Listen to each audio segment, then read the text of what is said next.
Hello, everyone. Thank you for tuning in to another episode of the Media Buff Guys, the podcast about anything and everything media related.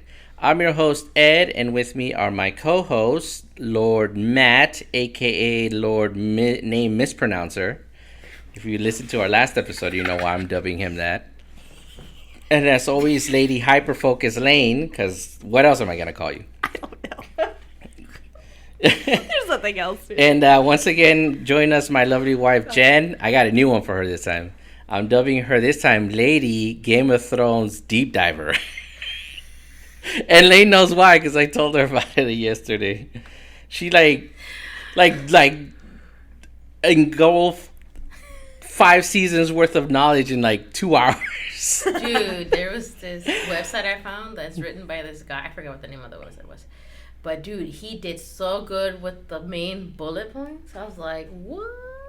I'm like, was that actually? We should have had him on the show to do the bullet points for the episodes. All of Game of Thrones or just like House of the Dragon? No, I just looked at. Honestly, he had other stuff. I didn't bother to look, but I did the fire and blood. That's what I was looking at because that's what we're doing. So I was like, wait a minute, let me see how this compares to the book. But I don't, Since Fire and Blood is the Targaryen history. Yeah, so that's what I was doing. And I was like, oh my God, there's a lot of stuff in here. There's so much. There's so much. And you thought House of Dragons had a lot to unpack. The books, House of Dragons has done a pretty good job of just being like... Yeah, but I finally saw the differences between the book and the series. So I was like, oh. They changed a lot of stuff, yeah. There's so much information. No, because there's like a lot of stuff. I'm like, why didn't they... I was even questioning, like, why didn't they leave, like, certain stuff in there that made more sense? I'm like, I think that would have been better. But I don't know. These two are in agreement with you right now. The whole reason why they did the show the way they did is because, like... Appeal to a wider audience. Not that. It's just, like, it reads like a textbook, so to try to translate that into a visually into a TV show would be really difficult to do. It's more like aesthetically pleasing. Yeah. And at least in a book, you can read a textbook, make sense of it. If you need to, you can go back and reread it. Like, oh, okay, this is how it happened. Why? Okay, well, now that we're done deviating, let's continue with the episode. And as always, today we're talking about House of the Dragon Season 2, Episode 7, Red Sewing, which, I mean, I think everybody... You're forgetting something, Ed. Yeah, I know, I'm getting to that, but I think we can all agree that was a damn good episode. It was a damn good episode. Either way, now, before we start with the episode, a quick spoiler alert. We, again, as we always do, we dissect the episode piece by piece, so strap in. And before we begin the episode, a quick word from our affiliate, Maono. Maono is one of the leading companies of budget-friendly mics and audio interfaces. As you can hear us, we sound a lot better now. I was tweaking the interface we're using. It's not actually Maono, but it works great with the mics. So we sound a lot better now. And as always, you can visit the website. They sell in over 150 countries, and they have items tailored to fit one budget without breaking the bank. And as always, if you use our code MediaBuff, you get 10% off your first purchase. And you can just go to our affiliate link or just use the code word. Either way, you can also use it on items that are on sale at the moment to get an additional 10% off. So let's move on. As previously mentioned, we're talking about House of the Dragon Episode 7, dubbed Red Sewing. Lane, take it away.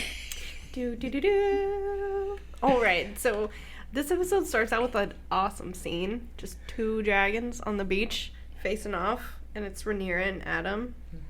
And I really loved this shot. I think it was a great view of both the dragons. They're pretty about close the same in size, which is cool. And then I just really like Adam's character a lot. He's just Rhaenyra's like, you have our dragon. What do you want? And he's just like, I want to be a dragon rider. Yeah, I just want to learn to ride the dragon. Yeah. That's pretty essentially what it is.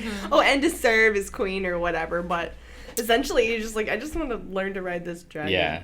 And then Rhaenyra's like, you got to light and bust out the dragon pipe. Right. That didn't actually happen. No. Yeah, so he bends the knee to her and she's like, so you think you're getting back to Dragonstone? And he's like, well, give it a shot. I mean, I'm new to this, so yeah. Yeah, he's like, I think pretty much following you. What are you gonna say, man? I like speaking of that scene. I like how defensive Sea Smoke was. Yeah. Like he's just like he just bonded with this guy. He's already so about quickly. to kill Rhaenyra for him. He's like, you may be the Dragon Queen. I don't give a shit. This is my human. This is my human. Like, I picked him, I own him. Right? You see this? This is my man. I will fight you. But like seeing that, like how quickly they've bonded and like how defensive Sea Smoke was of him, like it's gonna promise some big things between those two. Yeah. Yeah, I think that was like a really good match considering the obvious connections. Like, you know, that's essentially his original owner's brother. Yep. Basically, half brother. Half brother, you know. I just like the fact that also that the dragons have their own taste. You know, being characters themselves. Like, you can tell a lot by their reactions, you know. Yeah, they all sound different. They have different sound. Yeah, they don't all sound the same. And I like that Cyrax is like super vocal. Like, always. Anytime like she's on the ground and Rhaenyra's like on the ground, she's just like, don't you get close to her. I will kill you. Stay back. Don't get too close. You can tell she's just like... No, Sea Smoke was ready, like, let's go, dude. Right? Let's go. Jump in. Let's go. Square up. Like, I know we were friends at one time, but... You see this, man? This is my man now. He may not be Laenor, but he look and smell a little like Laenor, so he's mine now. He's my new Laenor. This is Laenor 2.0. Even got the flock of seagull hairdo and everything. Yeah, he does. Yeah, that's actually a great way to start the episode, and then we make our way to the Red Key where freaking Orwell is like attending to Alicent's tiny little scratch on her wrist. Yeah, her and Rhaenyra are twins. Yeah, like twins. We got matching scars. I understand you now, sister. Look, I relate. I relate to you. It's such a pain in the ass scene because she's like, oh, woe is me. Just like, I used to be somebody in this place. No. And now I'm nobody in this place. Cast me aside. You know, I'll be honest, during that scene, I kind of tuned her out. I think Orwell did too. Like, I only heard what Orwell said. He's like, it's going to scar, but it'll be easy to hide.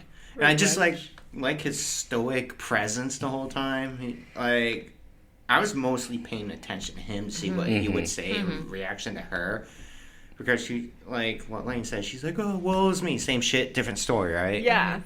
Yeah, but also, you know, probably in the back of his mind, he's just like, I have a king I gotta fix, and I have to fucking deal with your stupid little cut right now and your boo-hoo attitude. I got, like, bigger fish to fry. Like, your son's, like, barely holding on right now, and you want to cry me a river? No one's paying attention to you? I would like to see thought bubbles on Orwell every time he's with Alicent. Because, you know, he's like, oh, this woman is driving me crazy. I think it's with all of them. He's like, oh, these fucking Targaryens. Yeah. like a whole lot of them. It's just Aemond, Alicent, freaking Aegon, all of them. Like, it's just that whole small council. It's like he says a lot with not saying anything, yeah. But that's why I like Orwell. Yeah. He's a man of few words, but he says a lot in those words. And then from there we're still in the Red Keep, and freaking Larys and Jasper are eavesdropping on what's going on.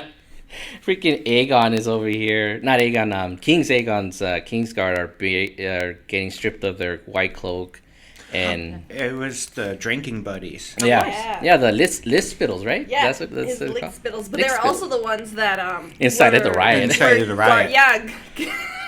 The trio that didn't know how to guard correctly and just obviously one got chopping off hands of the small folk. Obviously, one got stomped to death, so these are the only two survivors. But they might not survive very long because they got assigned to the wall, and they're the Black of the Night's Watch now. No. So, toodles. Well, the thing with being on the wall, the whole reason why you go to the wall is to protect it from the White Walkers, but they mostly fight, what are they called again? The Wildlings. Yeah, the Wildlings, which they're regular people and they're not that big of a threat. And so most of the time, most of the Black Cloaks stay up on the wall just looking out at frozen tundra. It's more of a prison than anything. Yeah. But, you know, it just also depends. Well, we won't deviate. Just depends. Yeah. Well, if you remember season 1, they kind of explained that. So if anybody listening kind of wants to know a little bit more about that, watch season 1 of House, or just watch Game of Thrones. Or season 1 of Game of Thrones. Yeah, season 1 of Game of Thrones. Too. Yeah. Definitely will explain about the Night's Watch there. Yeah, during that whole time, freaking Jasper, who you hate, Lane. I just hate his face. I hate how he sits there. This scene right here, always looking. This scene right here just paints him just as bad as you keep saying, because he's telling Laris like, so I heard that somebody was flying sea smoke around the area. I was wondering if I should tell Eamon, and then Laris like, maybe you shouldn't. Like, leave it to the wind is how he elegantly put it. But I think he asked him, like, well, who did you hear it from? Yeah. And he was like, oh, my friend's sister's son's brother's uncle's friend who he works with since only every other Tuesday of the week, who was on a ship, who saw this bird flying around, and he, that's how he found out. It was the weirdest, telephone. That scene made me heard of that one song. I heard it from a friend, who heard it from a friend, who saw you. Yeah, no, the actual quote is like, Jasper heard it from his squire, who heard it from a stable hand, who heard it from the stable hand's father, who heard it from a fisherman who was friend of his father. Yeah, almost. I almost got it right. No, but that was good. But basically the whole time, Jasper, because he can't think for himself, is confiding to this man who is obviously going to use that against him. Or probably even, if it ever comes up, Eamon's going to be like, who knew about this? And Larry's gonna be like, right there, pointing at Jasper, right there. He knew you, sir. Sorry, right? He knew. Yeah. But also, I like what Laura says. Like, are you trying to gain favor with the king's, wherever he his favor? Yeah, just gain favor with him. Gain favor with the temporary king. Yeah, I forgot the exact king word. Region. King region. Yeah. That's the word I was looking for. And then he's like, no, I thought I'd tell you this information so that way you could gain favor with him. And Lars is like, no. What am I, stupid? Yeah, first of all, your intelligence is very questionable at best. Yeah. And B, this is something you don't want to bring up to him right now. Yeah, especially right now. And speaking of Laris' intelligence, it actually shown pretty well in this scene because he asked Jasper, who do you think it was? And Jasper immediately thinks, couldn't it have been Rhaena? And he knew, it's she tried to claim him when she was 14 and it almost killed her. How did he knew that? He was able to, he had that information on hand right then and there. Well, that's the difference between Laris and Jasper, yeah. And, no, Littlefinger. Laris is actually fucking smart. Yeah, no, his intelligence was just popped out of there. It's no, it's not her, trust me. He's like a true blue spy that knows the playing field. Yeah. So, that scene is probably the only time I was like, damn, Laris, you are a formidable individual. Mm-hmm. And then we go back to Dragonstone and... That's why I like him so much. Rhaenyra and Adam make their way to Dragonstone, and freaking, as the scene starts, you see Jace, just pissed. So mad. Yeah. And... They immediately go into the scene where they're in the council and Corlys is there, and everybody's like, "Where's the queen? And where's the Steve? And where's the dragon?" And freaking Lord Bartimaeus is like, "What do you think of all this, Corlys?" And you can see Corlys' face I don't know. Why don't we wait for the queen to decide? Yeah, but before all that, fucking Bartimaeus was fucking spouting his shit again. It's like, how did this happen? Why did it happen? Blah, blah, blah. Fuck you. Fuck this. Fuck that. And he obviously didn't learn his lesson. He did not learn his lesson. Shit from that slap. Yeah, he is talking out of his ass before he knows what's actually going on. Plus, he's been drinking, so he's got a loose tongue. Actually, he had a drink in his hand. Yeah, he did. So he's got a loose tongue, so he's probably a little liquid courage about what he's saying right now. I don't care whatever. I don't give a shit what she thinks about me. This is how I feel. That slap didn't She's not even here to slap me this time. That's probably why. That slap didn't even hurt. I ain't... This numbs it, alright? This numbs it. I'm getting ready for my next slap. I won't feel this one, baby. I'm not going to feel it this time. I'm prepared this time. But freaking Jace, he's been a bit of a tool in this scene because he's like, where's my mother? Who is this guy she brings? But we'll get into more of that. Well, he has a good reason. We'll get into that later. been very broody. He been really very has. broody this season. He's practicing his Batman, okay? No. He's in his brood era. It's just, he's his mother. What do you expect? Yeah. Well, and we'll get more into that. He'll in a probably little have bit. his own room for broodiness. And then we... His own little spot overlooking the sea. Yeah. Still in Dragonstone. We're in the library now, and Rhaenyra's like, I don't know what to do, man. Like, this is unforetold, unprecedented. And her first thought is like, oh, he might have Targaryen blood in him.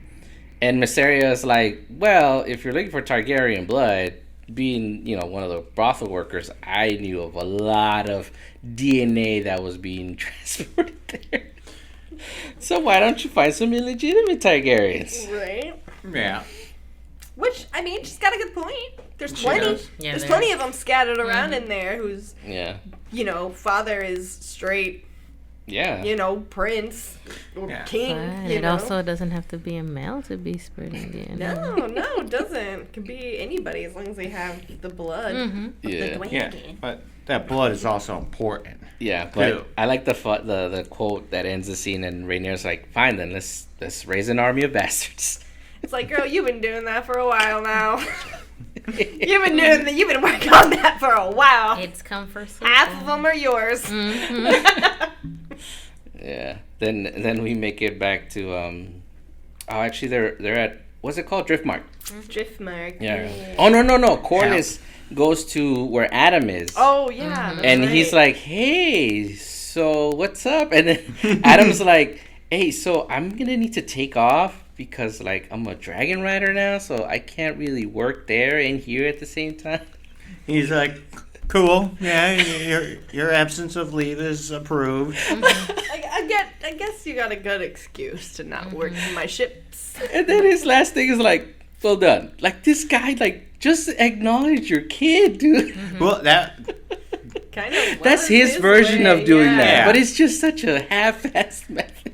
it's a Right. start, okay? It's But It's a start. honestly, this is probably like the first time like Corlys has actually even spoken to Adam. Yeah. That is Ever. true. He's always talking Always to talking Adam. to his brother. Yeah. What are you saying, man? You know, for not acknowledging both of them, he kind of does. Looks like he favors more the other one, Alan, yeah. Because the other one's older. Than I kind of figured that. Yeah. But now that Adam is gonna be a dragon rider, it seems like, No, like like he's you have merit. tuning into like, Yeah, you have merit. yeah, Maybe I shouldn't just fucking ignore you. yeah. Yeah. Hmm. Yeah, but at Like the he's same on the radar now. Yeah, exactly. but at the same time, it's just one of those things like, dude, just call him your son already. Like, everybody's, I know we all like Corlys, but can we admit that he's kind of a dick dad? Like, I he's mean, kind of yeah. a dick. Yeah. Yeah. I mean, Well, he he's a does dick have dad. one thing on the brain, and that's Dick. No. Well, his dick. No. Entering no, vagina. no, it's like his lineage. His lineage, yeah. Which is right there, by the way. Yeah, like, he needs, like, that's what's important to Yeah, him. I know if Allison was name doing to be this, we'd be like laying continued, into yeah. her, but it's Corlys, so we give him the best. well, it's not so much the benefit of the doubt. It's just that, like, it just doesn't seem like he knows how to, because he's ignored them for so long that he doesn't know That's true. what to say. If we look Yeah. back, You know? he wasn't the best dad to Laenor either. No. But, and also on top of that, these are bastards. Yeah, I They were know.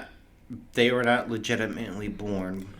Yeah. So that is also like a hard thing to acknowledge Well, yeah, as but- well, because back in the day, Yeah, but you would think that he would, because Rhaenys gave him a green light before she died. Basically. it doesn't She said, matter. "Hey, you have them right there. Just Yeah. acknowledge them." It doesn't matter. I'm not in gonna the go die court's now. eyes. Yeah. You.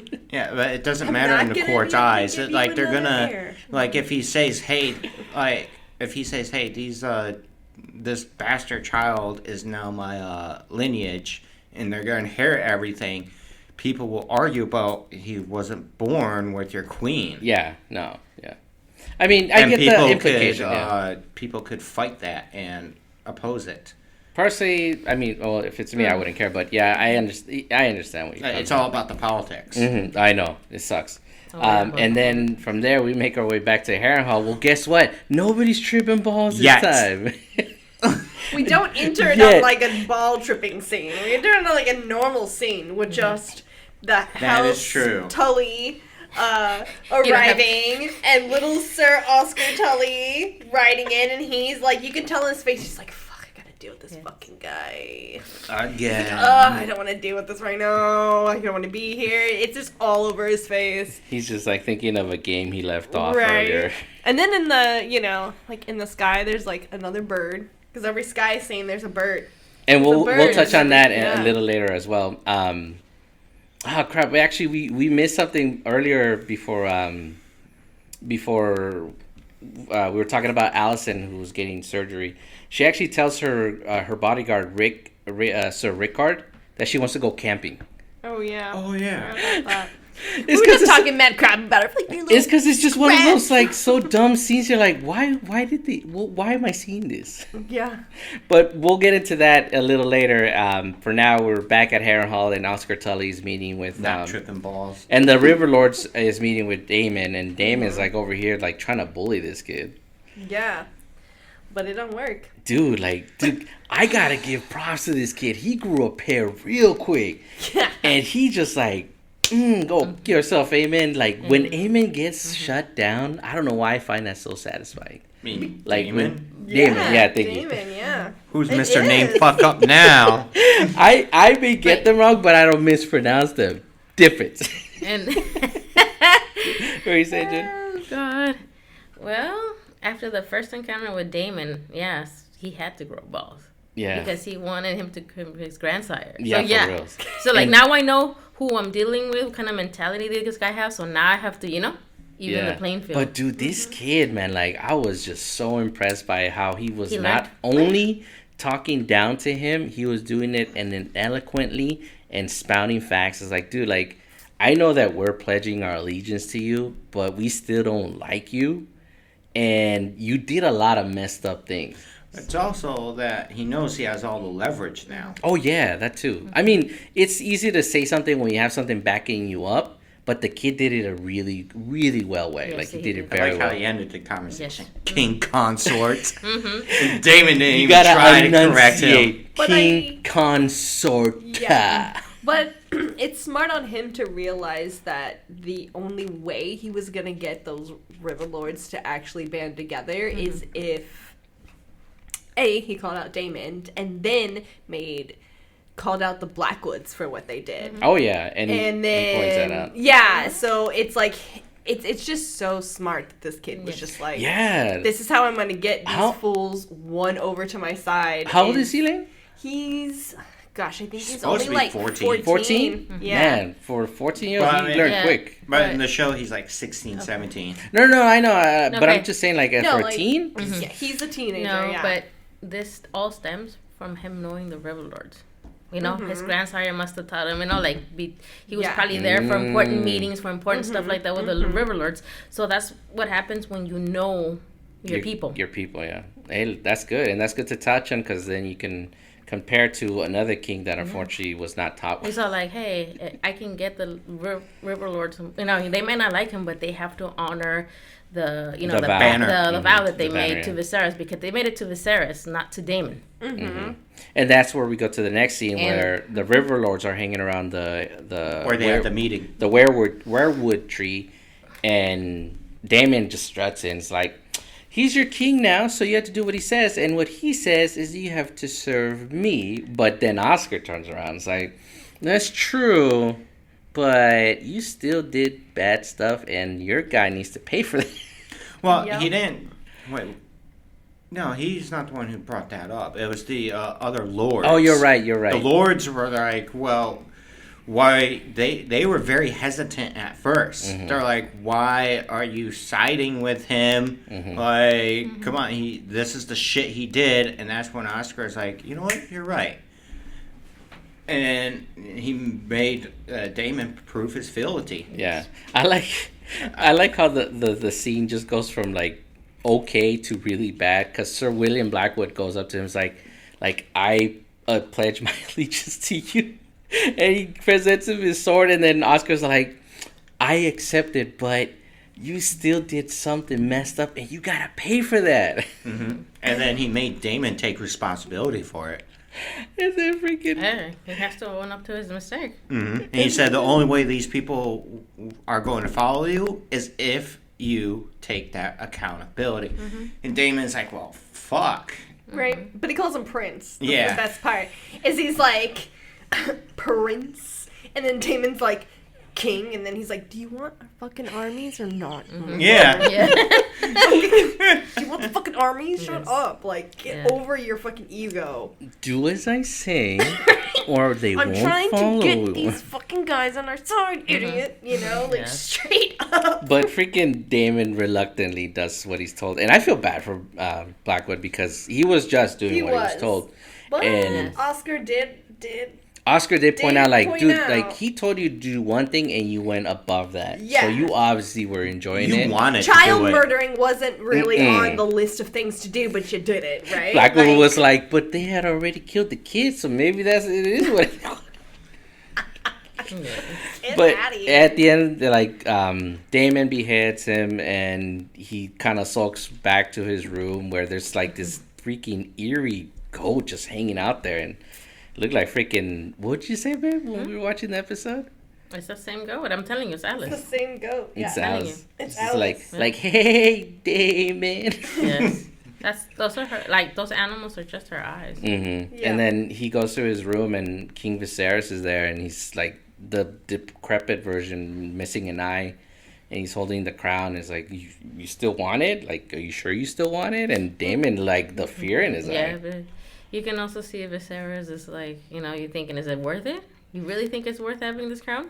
But that's also the first time that he's seen Viserys look like that. Yeah.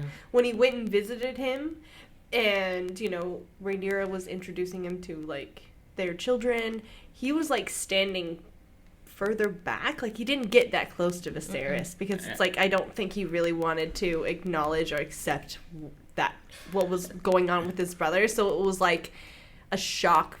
It was like the first time he actually really visually saw him like that. So I think that shocked him. And then plus what Viserys was saying, like, about, like, do you still want the crown? Yeah. Now that you can see what it's like done to me, like, do you still want it? And I think that was, like, a big eye-opener. Yeah, and then, like, the fact that also Viserys told him, hey, I didn't want it. Yeah, he didn't. He totally didn't. And, and yet here, look, this is what you want to look like? Mm-hmm. Are you willing to pay this price? Because this is what's going to cost you. Yeah. Just crazy. If they would have just picked Rhaenys, none of this would have happened. She's got a point. It's true. None of this war would have happened. Yeah. None of this would have happened. She would have had a son. Like, she already had, like, an heir already, a son, so it would have been done deal. Like, So, but that was, like, one part they left out. Mm-hmm. In the books, it was very much like... Oh, she didn't already have Laenor when their dad was picking No, heir? yeah. So when they were doing the choosing, like, she had Laenor. Laenor was, like, a year old or something like that. Like a baby. Mm-hmm. But, like, in the books, they were heavily saying, like, it's not really so much between Viserys and Rhaenys. It's between Viserys and Rhaenys' heir, who's only an infant. Oh, okay. I guess that makes sense. And so that's another big reason, you know what I mean? So they just kind of... But in the series, they emphasized it that it was because she was a woman. Which, I mean, it was kind of what it was in the books, too. Yeah. But they emphasized that more because now that's a big driving factor. And continuing thing in the series is just, like, the women getting undermined. The women getting undermined. Because the women not getting their throne. Yes. And, so they definitely changed it a little bit. Allison getting dumped on constantly. No, because that's what it was like in those times. So I think they're trying to, like, put it, like, a little reality. It's still a little like that now. Yeah, it hasn't changed. Not really. But then from there we make our way back to the Red Keep, and Orwell is trying to do some physical therapy with Aegon. And I gotta say, the fact that he had him walking around already, it shows his the effectiveness of his treatment. Because well, it wasn't just Orwell; it was also the rest of the Meisters, and they were just all working around the clock to revive him. Okay, and all the cabbages. And it's a lot of Laris. I think Laris is really there. Oh yeah, influencing them and telling them like you got to get him walking. Like, because we can't have So Laris is influencing the Maesters and Orwell to try to get him back to 100, yeah, sooner and faster and recover faster than he should be recovering. Yeah, because in the scene he's trying to get him to walk and he's saying I can't do it, and he collapses. And he's in agonizing pain, and they take him back to the bed, and the dude is shaking from the pain. Again, good acting from this guy. Like, really good acting. Solid acting from this guy. And Orwell's, like, telling Lair's, like, dude, he's spent. He just doesn't have the energy. And Lair's like, he doesn't have a choice. He needs to get back in fighting shape, or he's probably going to not survive the season. Yeah, well, also Laris explains that to Aemon. He tells him that. Yeah, like, dude, if you don't fucking do this, your life is now more in danger than it ever was. Yeah. Your fucking crazy one-eyed brother is getting fucking crazy. Crazy and a little too comfortable being king. Yeah, for sure. And then from there we make our way now to Driftmark, where Corlys is meeting with Alan, and he's basically telling him like, hey, Rhaenyra needs a couple of ships to go to King's Landing because we have a mission for them. Well, for you. And he tells him that, he needs to find somebody dependable, people they can trust, and pay them whatever they ask, which is smart, I mean, then again, Corlys has deep pockets, so it's probably a drop in the bucket for him. Yeah, for sure. And he tells him like, oh, and by the way, your brother's a dragon rider. Yeah. And I was like, oh. Okay. Well. Yeah, but Evan's like, that's, he's trying to make his own way, but it's not for me. Like, a sea guy. Yeah, salt and sea. And I like that he uses the quote because it's the same quote Rhaena uses. Yeah. But Corlys also said that, remember? That he's the man of the sea. So he that's like a lot of similarities between him and... Well, Adam is the one that pointed out that Alan and him are very similar. Yeah. Like, he won't admit it and he won't accept it, but you can see the similarities. That did just that because it's something similar. Like, the guy who doesn't want anything to do with his dad and or have the riches, he's coming up pretty fast in the world. I mean, his brother has one step over him of being a dragon rider, but... Dude, now it's like kind of like, fuck, I guess I have to call you dad now. Yes. Yeah. But then, like, Corlys mentions, like, there's no dragon rider blood in our lineage. Like, but that's not true because there's been Targaryens that married into, like, the Valyrian family. So technically, Corlys is, like, relatives were part Targaryen. So that's why, another reason why Adam can also ride a fucking dragon, because his dad does have Targaryen blood mixed in with him. Not as heavy as, like, Laenor and Laena with their mom being half. But then their mom was also half Baratheon. So... Well, actually, Corlys points out that he didn't know about his mom, so he actually thinks that the reason that they can ride is because of their mom, that maybe she had the Targaryen blood or anything that might have granted them the ability to do so. Yeah. But either way, like, it was a pretty quick and out scene, between it interacting between father and son. And Alan didn't really seem fazed by it, but at the same time he's wondering, like, what is this gonna lead up to, because he's probably going to have to be more involved now, whether he likes it or not. Yep. I mean, they're already tasking him to do secret missions. Yep. Yeah, and then we make it back to the Vale. The good old Vale. Freaking Rhaena over here, dude. She's such a spunky little thing. I know. I just kind of, like, I don't know, like, the whole Rhaena and Sheepstealer storyline is interesting, but it's also, like, stupid. Stupid, because it changes up so much stuff, and it changes up, like, Rhaena's part later on, like, after the war is over, which the series obviously is not going to touch on. Once the war is over, like, the series will be over. So they can change this stuff, and it's not going to matter because we're not going to see the after effects. So I get why they're just trying to make different characters more relevant in the story than they actually are in the book. But yeah, I don't know. I just feel like having her running around the Vale, like, no fucking clue what she's doing, no fucking nothing to look for this dragon. She doesn't even know how large it is. It's pretty large, but it's just like, you would think that the girl that got rejected by all of the Dragonstone dragons wouldn't just go chasing haphazardly after, like, a wild dragon that's never had a rider before with, like, nothing. Yeah, it's never been changed. Yeah, and just how she sneaks off and doesn't tell anybody. I feel like that's just, like, such a, I don't know, like...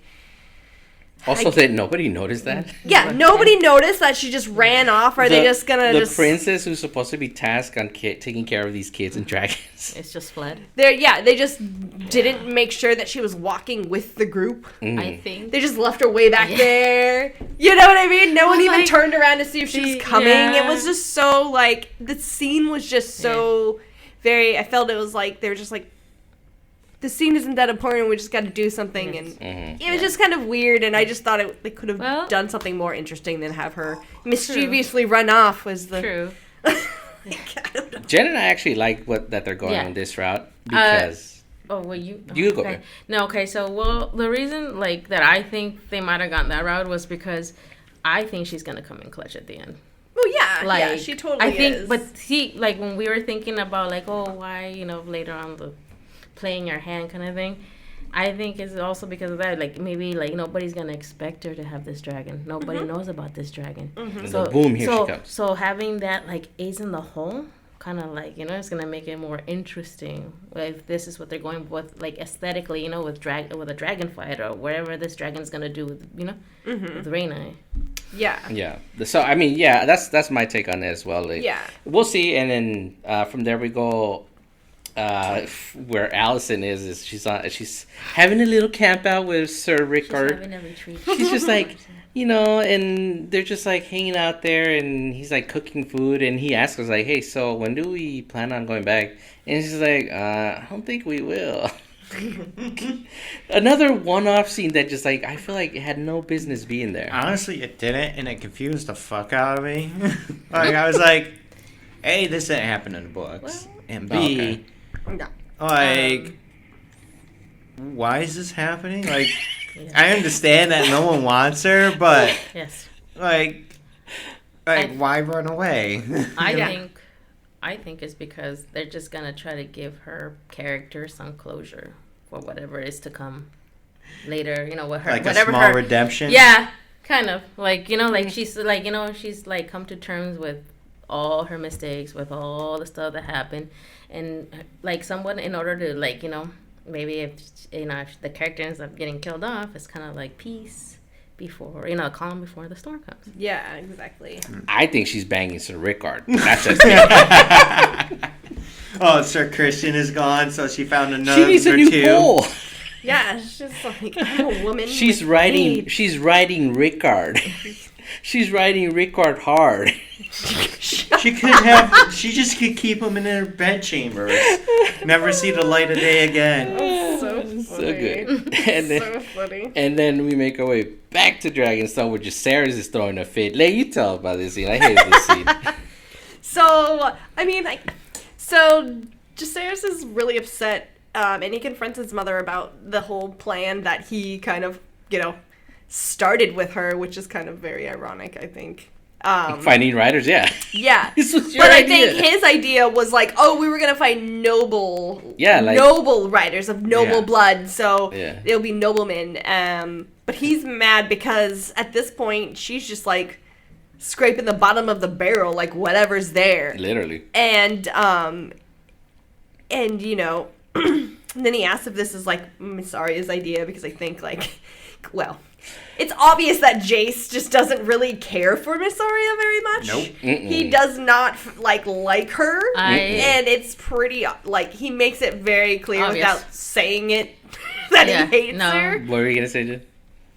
Honestly, you know what I think it is? I think it is the son jealousy. Yeah, jealous of the relationship. Oh, for sure. Yeah. Because you're my mom. They spend a lot of time together. she spends a lot more time with Mysaria. And we've seen why. Yeah. Well, if you think about it, I'm sure she was going to Jace a lot and including Jace a lot. She spends lots of time Jace, with him too. You know, having Jace go out and do this, sending him on missions to this. Yeah. But now that Mysaria's here, Jace is just at home all the time. You don't love me anymore. And no tasks, nothing to do, no little jobs. Yeah. No it all errands. ties in with like him being a teenager, you know. Yeah, teenage angst. And like, honestly, like I mean, you can't really talk about Damon with Jace. You know what I mean? Like from a womanly perspective, you know, Mysaria and Rhaenyra have that in common because they've both been with Damon. They know what he's like, you know. Yes. In more ways, physically, intimately, like, and all sorts of levels, you know. Yeah. Yes. And they've both been screwed. Literally And figuratively. Exactly. Well, so I think Jace kind of has a reason to be angry with his mom. Oh, and he explains it. Yeah. And it's not just because they're like uncommon, not just because they're common born, but if you look back at lowborn, common born, lowborn are the same thing. Okay. Well, he calls them mongrels. Yeah, mongrels, whatever. But if you look into the Targaryen history, it all started with the Targaryen monks infusing their blood with dragon's blood. It was Valerians, but that's whatever. But it was the monks. They started all this shit way back in the day. So like when they say of dragon's blood, it's a literal thing. And so the more noble you are, the more pure your blood is. Now if you're like a common born or a bastard, and you're like 6 generations down, like, yeah, are you really a Targaryen? Well, actually, and Sir Darkland proved that no, you're not. Well, he explains. Jace explains that his issue with all of this is like, if we start bringing in bastards to claim this righteous role, how am I gonna be able to claim my inheritance knowing that I'm a bastard? And she calls her out on this, like, I know you banged Harwin Strong. I know he's my dad.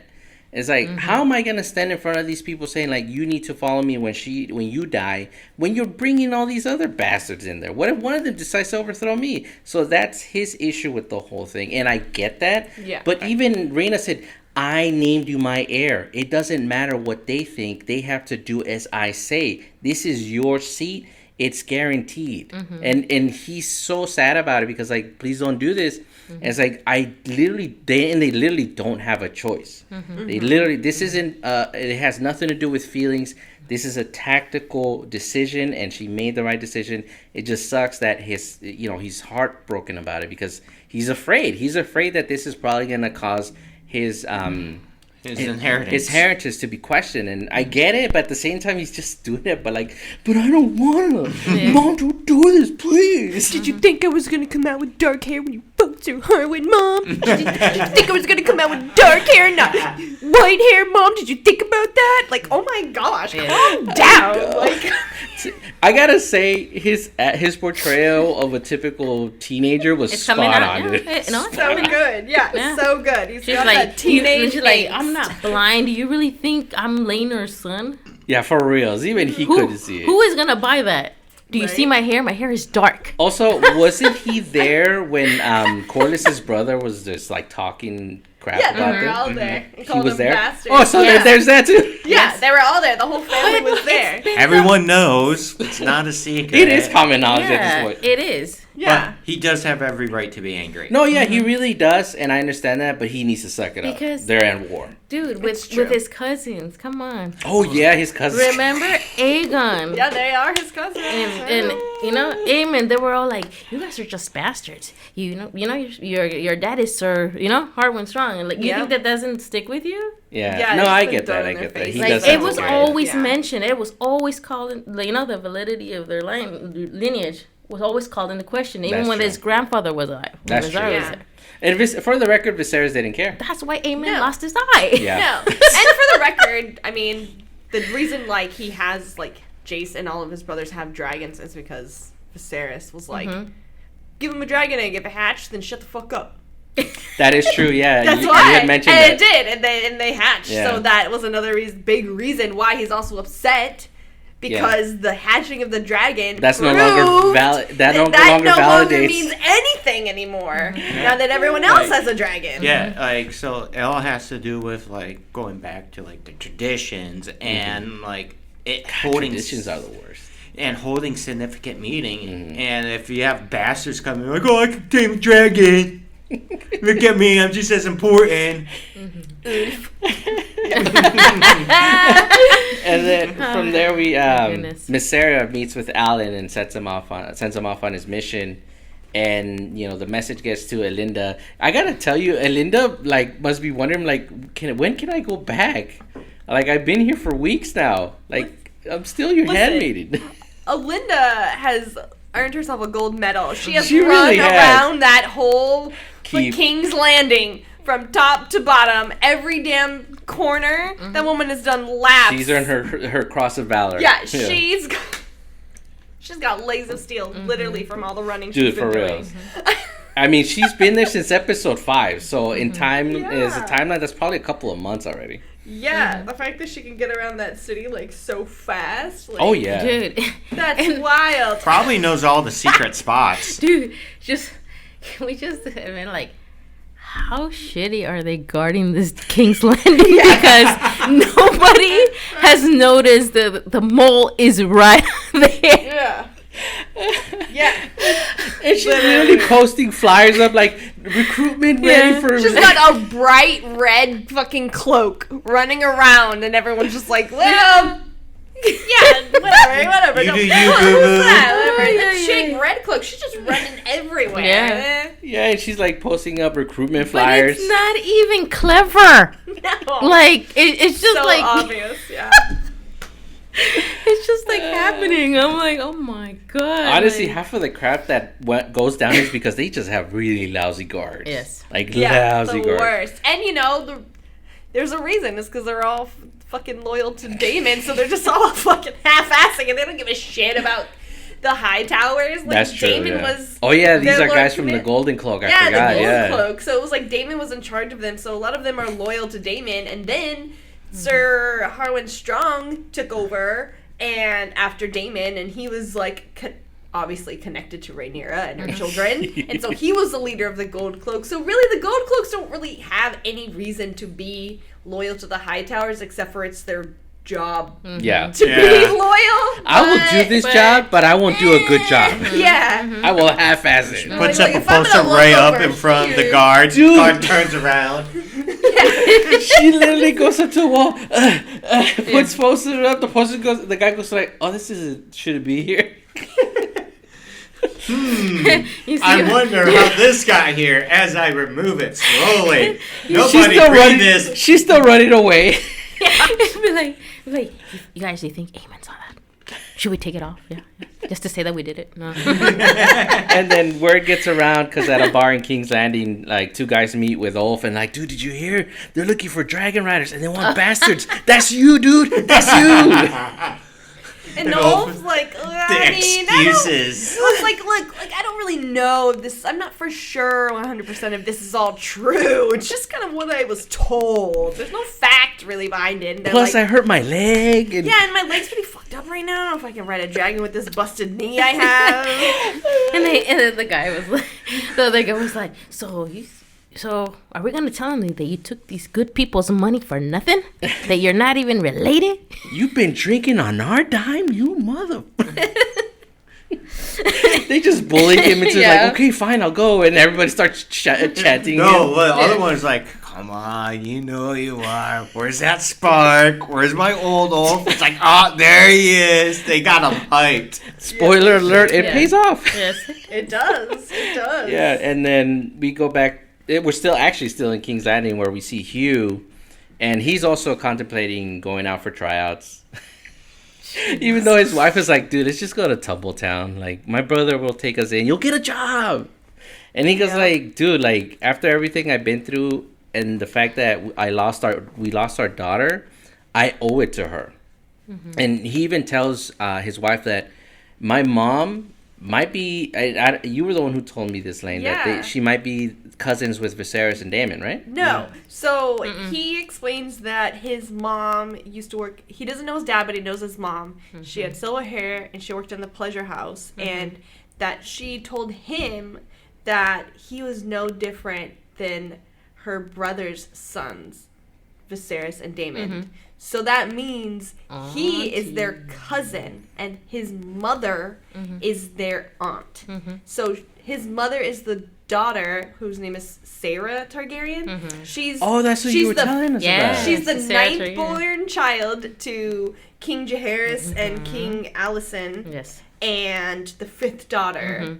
And there's like a whole scandal with her when she was young, and she walked on the wild side. Yeah, she was very wild. She was very untamable. She wanted to do her own thing. Yeah, and good for her. She pretty much like her and her ladies in waiting. Yeah.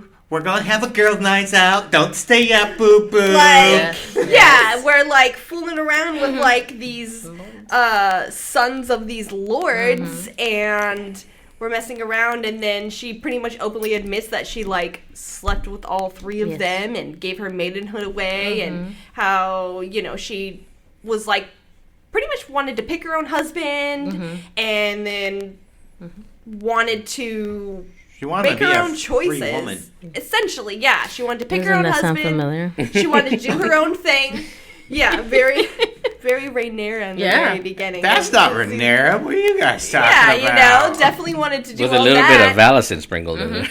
So then her dad was just like, hell no, you're not doing that. So then he sends her off to the old town to train to be one of the Sisters of the Seven, and then she runs off, escapes, and then she flees on a boat, and then becomes a whore and gets her own brothel. That's and crazy. Makes a bunch of money. Well, and then forcing your kid to become a nun. When does that ever work? Yes. And then in the books, when they were doing the whole like who's gonna be the heir to the throne, like she sends like 3 of her bastard sons there to be like, throw in your hat, boys. You got a claim. You got a claim, baby. You got so much right to the thrones of the rest of these, my little bastard baby boys. Obviously, they were just looking like, what the fuck? But in the books, she sends like 3 of her bastard sons and like a few of her bastard sons to try to get the crown because they are entitled. So that's who Hugh Hammer is. Yes. He's the son of her. So he is very much hardcore Targaryen. Like very pretty much direct. So. He's a pureblood as much as you can get. As you can get. And it showed in the previous episode with that haymaker of his. I'm gonna call him the knockout king from here on. White Mike Tyson. Yeah, but after that we go back to Alicent's little campsite where she's like decides to go for a swim, like in a time of war. You know what would be good for me right now? If I take a dip in the water. Look, she's depressed, okay? She's depressed. No one wants her, and she ran away from home. These scenes were so annoying, dude. Like, anything with her just like, I'm gonna do this now. I'm gonna go wash myself because I'm dirty. It was an invite. To cleanse myself of all of my sins. I would not touch that. It was an invite. For Rick, I'm gonna be for Sir naked. For Sir Rickard, come here. I'm gonna be naked. Either way, these scenes were like just the worst. Yeah. And then we go back to the Dragonstone where Rhaenyra shows up with all her freaking bastards. And the dragon keepers are like, Nope, you're good. Bow down. Well, it's like, I love the scene where she's like standing and like watching all of them get off the boat and they're marching in. And you can tell in her face, she's just like, God, there's so many white ones. God, they all have white hair. Like, shit. The amount of people that showed up.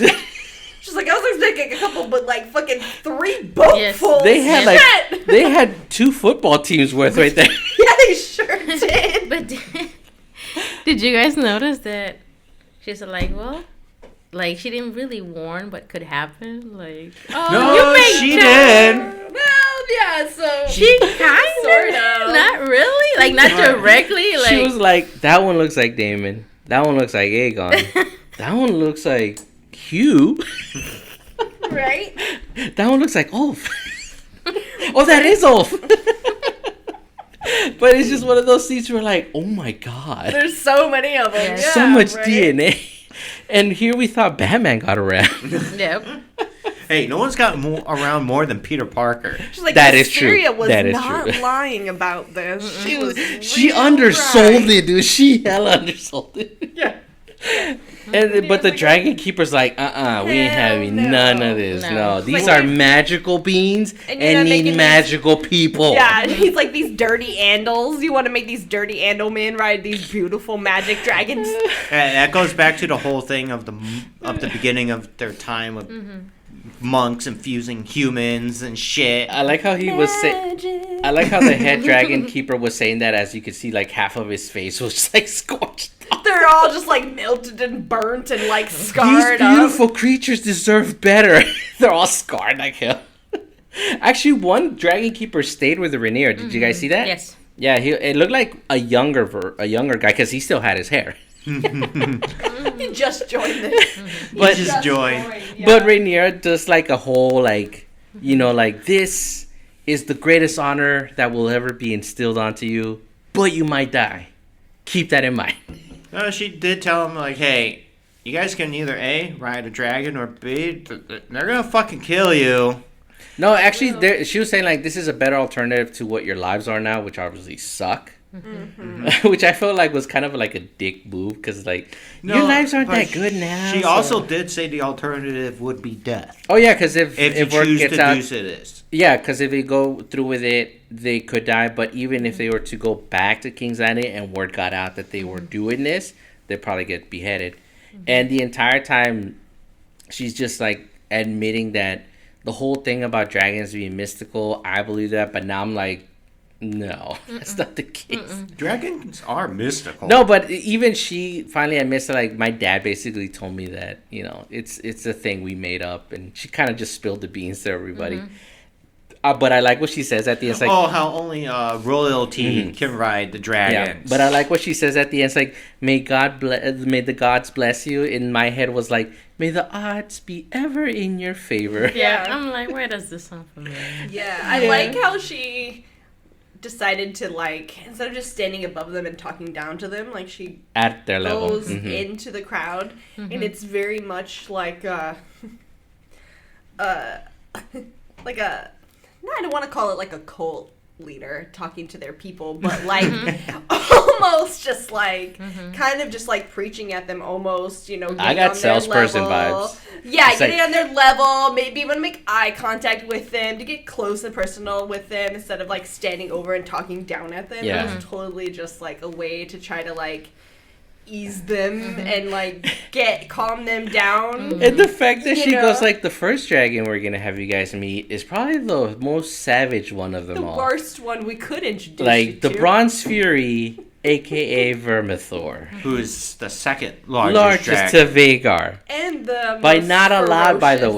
way. Yeah, the most ferocious. And I gotta say, the design they used for Vermithor, Was awesome. awesome. Like, so badass. It Dude. was so intimidating. The scales coming out looking like mutton chops, and his horns kind of like making him look like he had his hair slicked back. And then when he comes in, he's like Rainier summons him, and he immediately like comes like that, which is weird because you normally need a lullaby, like you said in the last episode, Lane. But he comes like, "Hey girl, what's up? You finally claiming me? Am I gonna be your new dragon?" And she like calms him down and it's like, I got some people I want you to meet." And he's like, ooh, snacks. no, he's like, and dude, honestly, it sounded like he was talking to her Yes, the he way he did. was growling. Yes. Yeah. And Matt, I don't know. You've played God of Thor, right, Lane? The new one on the PS4 and 5. God of War. Yeah. Yeah. So I don't know if You you said remember. God of Thor. Yeah. I was I like, said what? God of Thor. Yeah. God of War. I was wondering, wait a Well, minute. it's because what? I'm thinking of part 2. But you guys remember the scene where the giant snake comes out and is talking to Kratos and his kid? Yeah. Right. That gave me vibes of that because he comes out and he's like almost talking to her. It's like, who are these commoners that you bring before me? Yep. And she calms him down and she immediately goes like, who wants to go first? Yes. And Step Yeah. right up. the first person to go up has like a fucked up face. Yeah. Some random NPC. No, he's like actually like a. His eyes all like. He's got the droopy eyelid. He's a character from the book, and he was one of the first. In the book, like he's one of the first people that goes to try to claim a dragon when they send out the Call of the Bastards. And he dies immediately. Obviously, yes, he does. But he's like the bastard of like some lord. They like explain it. He's like not a big character, but like he's a big enough character where they like give him a name and then give him a bit of a backstory before they're like, and then he was killed by the dragon. They're like, oh, okay. Like whereas it's just like hundreds died, many died, but this one they kind of like.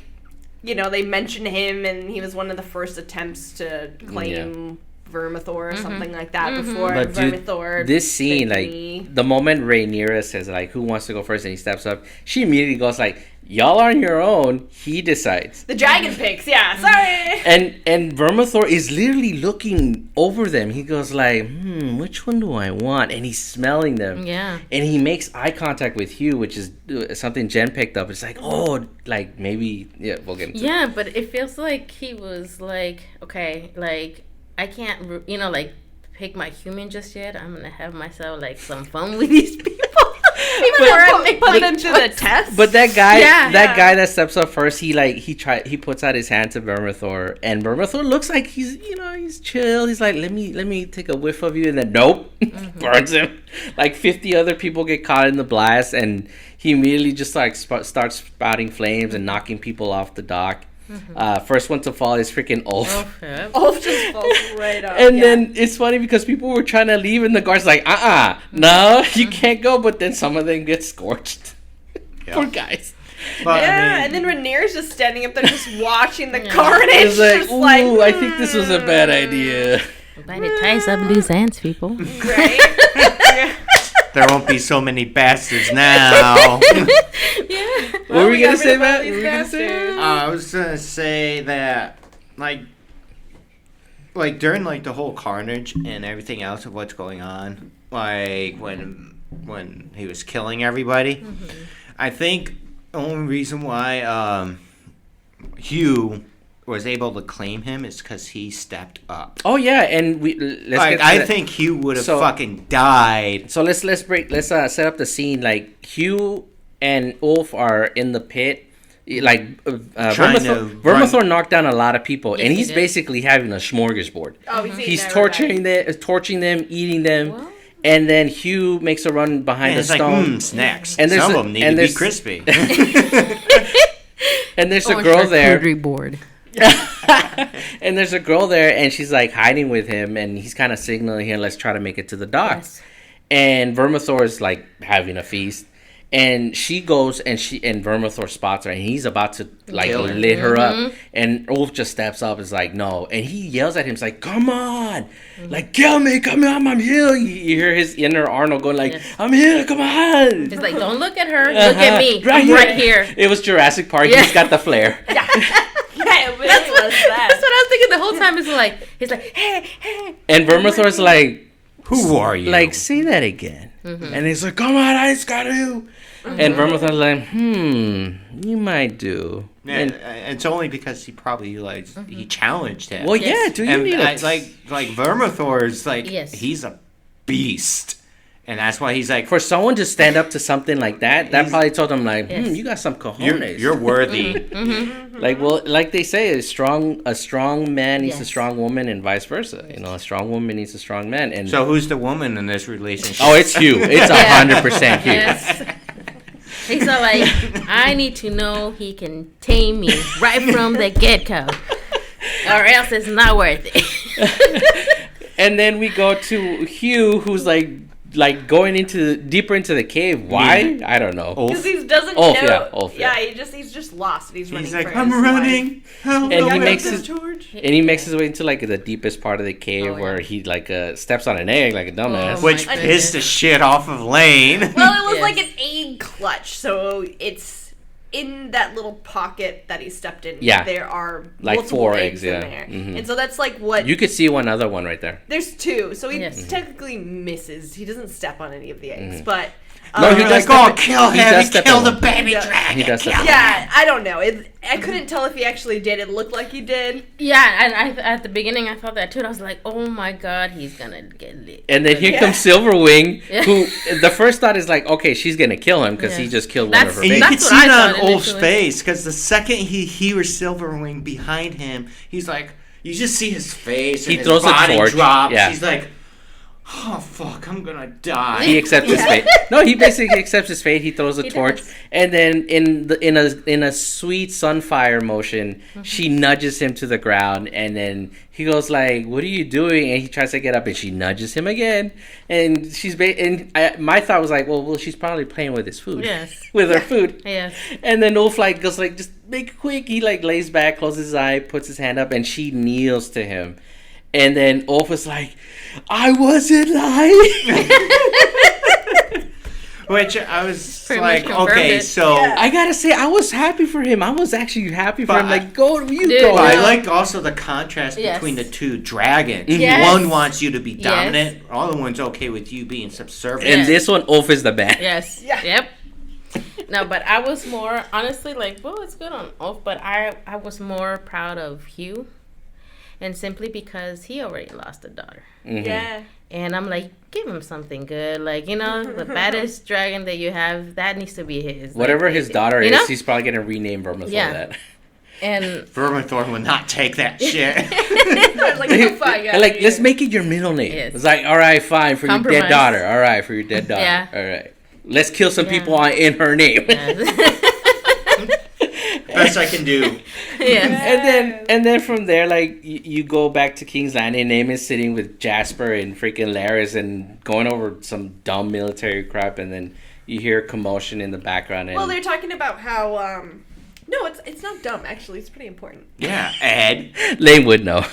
They're talking about how Ormond Hightower is marching, which is Otto Hightower's brother, and he's leading the whole Hightower army to King's Landing, and how their youngest brother, Daeron, has taken flight on to Oh, that's Sarion, right, which yeah. is big. That's big news. Like, so now his youngest brother is on his dragon, and they are flying to King's Landing to help. So that's big news. See, this is why she's Lady Hyper Focus. She knows. All right. Also, it just comes from paying attention to the episode. Yeah. Yeah, so they're telling Aemond all of this, and then after they tell him that news, that's when you start to hear people outside screaming, "Dragon! Dragon, get inside, dragon! Get inside, dragon!" And then Aemond's like, "What dragon?" You know? And then you see Laris' face, and the other fucking guy I hate his fucking... I hate him so much. I don't even want to know his name. I don't even know. I'll never know it. I'll purposely make it a point to not know his name. Say it like this. Jasper? Right? Yeah. And they have the look of like, oh shit, like sea smoke? Like, you know, that's like instantly like their first thought. They clearly think it's sea smoke. And they're just like, oh, damn it, we didn't fucking tell Aemon about the dragon. Now the Oh, that's dragon's right. fucking here Yes. flying over fucking King. Oh shit, you know? But- And so then Aemon gets up and throws the doors open and you see the dragon flying. And then that's... He races off And then to... that's when we get the close up and find out Yep. that it's Ulf on Silverwing. I actually He's thought, flying around. dude, when I saw that scene, I actually thought, like, this fool better not be defecting. Like, I thought he was gonna, like, land on the keep and, like, check it out, y'all, I'm a dragon rider after all. But no, it was a diversion to draw Aemon out. Which was a really badass ending, by the way. Go for it. Yeah. So then Aemon, you know, is like, oh shit. So then he runs out, gets on a horse.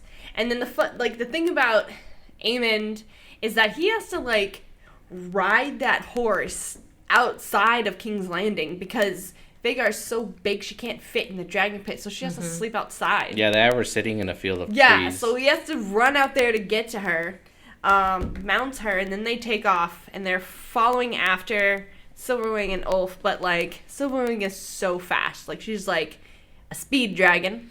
She's not, like, You a can war see her. dragon, which Vhagar's a war dragon, so she's got, like, her size and her ferocity on her side, but she can't fly that fast. Yeah, not she's to a mention freaking 747, dude. yeah, and, you know, she's, like, No way. almost 200 years old. That's Yeah. just- So, Ulf, like, you know, outruns, paces her like so easily. Books it out. Is flying back to Dragonstone, and then Aemon is just like so enraged about this whole situation that he just is flying after, and then he kind of realizes that like, oh shit, like It's a trap. yeah, this is totally not something I should be flying into. It's a trap. I don't even know how his one eye can see that fucking. That's far. what I was wondering First too. and foremost, because I was looking and I was like, I even went back and I was like, I don't see any dragons over there. I can't see the dragons. So how he saw Vermithor and Cyrax out there with Rhaenyra and everything, I don't know. So that's the theory that's what made him turn around, is he saw those dragons, but I'm like, I didn't fucking see the dragons. Well, so I don't know if that's really what it was or not. That sapphire ring is actually a 10 times scope that he can activate so he can zoom in. Yes. But also it could be just because he was flying towards Dragon's Keep. And Dragonstone. I mean, Dragonstone. Like he could have like Silverwing and Ulford, that's the direction they're heading, and then he's just like, oh fuck, this is a bad idea, because even though I have my big ass dragon, there's still an army over there waiting for my ass. And I like the fact that Vhagar kind of didn't pay attention right away. Like, she didn't do as he commanded right away. He had to yank her to turn back. And I don't know why, but like I feel like Vhagar just wants to fight. Like, she wants to pick a fight for some reason. Well, that's what she's picking that up from Aemon. Yeah, I think a lot of it is like the dragons just kind of pick up on how their riders are feeling. No, it's true, because So you've if they're seen animals pick up on their owners. And Cyrax is like the best example of that. Like, anything that Rhaenyra is going through, like, there's always like a Cyrax thing going on. Like, when she's fucking going through something, like, you hear her in the background. You always hear it. So I it's hear like, you, girl. Don't be sad, okay? I'm right here. I'm just behind the wall. Yes. Yeah, and then even in that scene, after he turns Vhagar around, finally he's able to whip her ass around. And then, they show Ulf landing on top of Dragonstone. Hell yeah, and then badass, Rhaenyra is by the there, and then Cyrax is there, and then Vhagar's behind her. And then Cyrax is still screaming. Because Rhaenyra, she's just so, like, her face, like, she's going through a lot of emotions, and so Cyrax is just, like expressing. Bring it, son. Yeah. Why you turning around, you old bitch? Come on, get back here, you fucking bitch. Like, why you running? Like, She's so like, who's got the upper hand now, huh? I gotta say though, and Jen and I agree that I feel like this was a bad play on Rhaenyra's hand, because she basically just showed them, like, check out my hand, check out what I got. So now they have a chance to find a way to retaliate. Yes and no, because back in But at the same time, like, that's the other thing, is like, was he able to see those dragons? Or was like, it just the direction they were heading? Or, like, was she just standing there, like, knowing that he would be coming? It's just hard. It's kind of hard to gauge, like, if he was able to see. Either way, you don't. You don't show your hand in poker right away. Well, also back in the day, like, a lot of ways, like, you would win a battle. It'd be like, hey, I got catapults. Deterrence, You want to fuck with me now? And Jen and I were actually talking about that too, because we were talking about, like, back in the day, all you really needed to do is show a force to show somebody you were a threat. And then I pointed out, I'm like, well, Japan didn't seem to get that hint when they knew about the bomb, and even after they dropped it the first time, they still didn't surrender. Yeah, and then they had to drop it again for there's exceptions to the rule, okay? Either way, I think Rhaenyra's thought is, like, if I show them that I have more dragons than them now, maybe that is enough to deter them and make them surrender. But that's not going to happen. No. Exactly. But you guys, I think that's a lot of it too. Yeah. So at first, like, I thought it was dumb that, if he actually did see her hand already. But then I'm like, no, actually, that could play as a positive, because nobody knows the Rhaena's over there trying to grab herself a dragon that she already knows is in the veil. So Rhaenyra has So she still kind of has an ace in the hole that she's not even aware of. She's not aware of. Yeah. So in the books, like, the sewing involves sheep stealer. So when, like, Ulf and Hugh and Adam all got their dragons, the character that Nettles that originally tamed Sheep Stealer, Yes. it all happened around the same time. Okay. So in the books, they would all have the dragons already. So the fact that they're playing out Rhaena's part with Sheep Stealer, they're definitely doing exactly that. Like, she's gonna come in and just be like nobody saw it coming. Mm-hmm. Rhaenyra didn't even see it coming. No one saw it coming. So they're definitely using it for that. I really want to see what's gonna happen with Vhagar. And see if Rhaenyra's gonna play a part of definitely just being the final blow to Vhagar. Yeah. Maybe. It'll be cool to see that. Maybe, but there's a lot. Final episode is coming up. Yes. What is the predictions? Carnage. A lot of carnage. I predict that we're going to see a battle, but not a dragon battle. We're going to see a people battle. Mm-hmm. So a good old war. Yes. Good old-fashioned war. Good old armies against armies. No dragon fire, none of that. I think we're going to see that. It should be the Battle of the Red Fork. And that's what, what's Jason Lannister mentioned in episode 5, the previous episode, that's where he was making his way to the Red Fork. Mm-hmm. So that's going to be a huge battle that I'm pretty sure they're gonna, they would have to put it in as a finale. Or they start the next season with that battle. But it has to happen, It does. It's the next big battle. It's the next big battle, and then after that battle, other big things happen afterwards. But, we got to get that battle out of the way. Yeah, that battle sets a lot of things in motion. Yeah. Yeah, either way, it's set to be a very good finale. They really are doing a good job of topping themselves from the previous episodes, because this one definitely topped the previous episode. Oh, yeah. Even with Alicent. With Alicent and then those weird scenes that had nothing to do with anything. But at the end of the day, the season is coming to an end, folks. This Sunday, as we're recording and we're posting the episode, this Sunday, as you're listening to this, is the finale.